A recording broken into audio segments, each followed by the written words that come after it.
नमस्कार दोस्तों, स्वागत है आपका मेरे YouTube चैनल पर, जहां मैं आपको मुंशी प्रेमचंद जी द्वारा रचित एक बहुत ही प्रसिद्ध कहानी दो सखियां सुना रही हूं।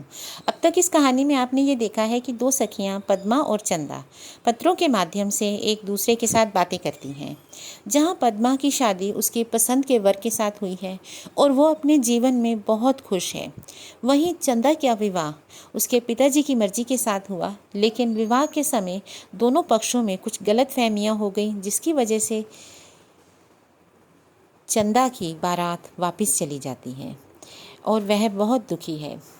अब इस कहानी पद्मा में लिख आगे रही क्या है, होता है प्यारी देखते चंदा, हैं। तो अब बारी है मैंने पद्मा तुम्हारा की। खत पाने के दूसरे ही दिन काशी खत लिख दिया था। उसका जवाब भी मिल गया। शायद बाबूजी ने तुम्हें खत लिखा हो। कुछ पुराने ख्याल के आदमी हैं। मेरी तो उनसे एक दिन भी ना निपटी। हाँ, तुमसे निप जाएगी। यदि मेरे पति ने मेरे साथ ऐसा बर्ताव किया होता, अकारण मुझसे रूठे होते, तो मैं जिंदगी भर उनकी सूरत न देखती। अगर कभी आते भी तो कुत्तों की तरह दुत्कार देती। पुरुष पर सबसे बड़ा अधिकार उसकी स्त्री का है। माता पिता को खुश रखने के लिए वह अपनी स्त्री का तिरस्कार नहीं कर सकता। तुम्हारे ससुराल वालों ने बड़ा घृणित व्यवहार किया। पुराने ख्याल वालों का गजब का कलेजा है, जो ऐसी बातें सहते हैं। देखा उस प्रथा का फल, जिसकी तारीफ करते तुम्हारी जबान नहीं थकती थी। वह दीवार सड़ गई। टीप टाप करने से काम न चलेगा। उसकी जगह नए सिरे से दीवार बनाने की ज़रूरत है। अच्छा, अब कुछ मेरी कथा भी सुन लो। मुझे ऐसा संदेह हो रहा है कि विनोद ने मेरे साथ दगा की है। इनकी आर्थिक दशा वैसी नहीं जैसी मैंने समझी थी। केवल मुझे ठगने के लिए इन्होंने सारा स्वांग भरा था। मोटर मांगे की है। बंगले का किराया अभी तक नहीं दिया गया। फर्नीचर किराए के थे। ये सच है कि इन्होंने प्रत्यक्ष रूप से मुझे धोखा नहीं दिया, कभी अपनी दौलत की डींग नहीं मारी, लेकिन ऐसा रहन सहन बना लेना जिससे दूसरों को अनुमान हो कि यह कोई बड़े धनी व्यक्ति हैं, एक तरह का धोखा ही तो है। यह स्वांग इसलिए भरा गया था कि कोई शिकार फंस जाए। अब देखती हूँ कि विनोद मुझसे अपनी असली हालत को छिपाने का प्रयत्न किया करते हैं।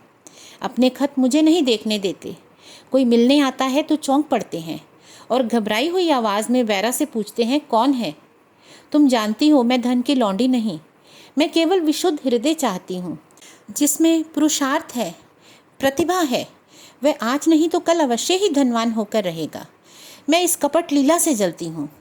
अगर विनोद मुझे अपनी कठिनाइयाँ कह दें तो मैं उनके साथ सहानुभूति करूँगी, उन कठिनाइयों को दूर करने में उनकी मदद करूँगी। यूँ मुझसे पर्दा करके वह मेरी सहानुभूति और सहयोग से ही हाथ नहीं धोते। मेरे मन में अविश्वास, द्वेष और क्षोभ के बीज बोते जा रहे हैं। ये चिंता मुझे मारे डालती है।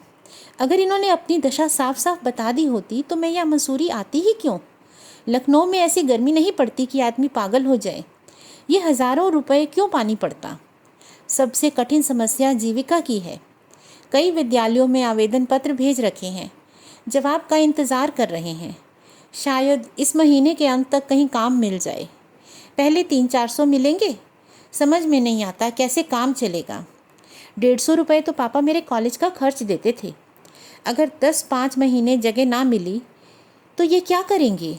ये फिक्र और भी खाए डालती है। मुश्किल यही है कि विनोद मुझसे पर्दा रखते हैं। अगर हम दोनों बैठकर परामर्श कर लेती तो सारी गुत्थियाँ सुलझ जाती, मगर शायद मुझे यह इस योग्य ही नहीं समझते। शायद इनका ख्याल है कि मैं केवल रेशमी गुड़िया हूँ, जिसे भांति भांति के आभूषणों, सुगंधों और रेशमी वस्त्रों से सजना ही आता है। थिएटर में कोई तमाशा होने वाला होता है, दौड़े हुए आकर मुझे खबर देते हैं। कहीं कोई जलसा हो, कोई खेल हो, कहीं सैर करना हो, उसकी शुभ सूचना मुझे अविलंब दी जाती है और बड़ी प्रसन्नता के साथ, मानो मैं रात दिन विनोद और क्रीड़ा और विलास में मग्न रहना चाहती हूँ। मानो मेरे हृदय में गंभीर अंश है ही नहीं।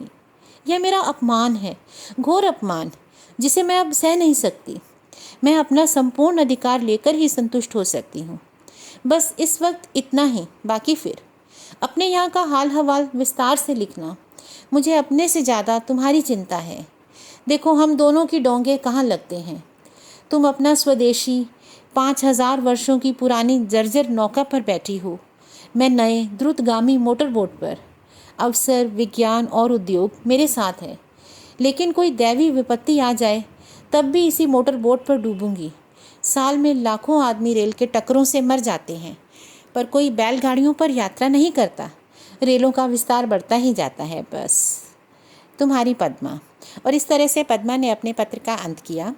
और पद्मा के जीवन में भी परेशानियां आ रही हैं, क्योंकि उसके पति का कामकाज अभी भी सही तरह से तय नहीं हुआ है, जिसकी वजह से उन्हें आर्थिक परेशानी तो है ही, और उससे ज़्यादा पद्मा को इस बात का दुख है कि उसका पति उसे अपने हर हाल की खबर नहीं दे रहा है।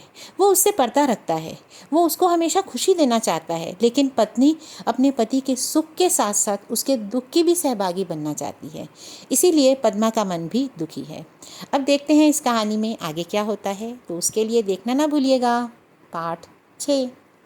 Thank you.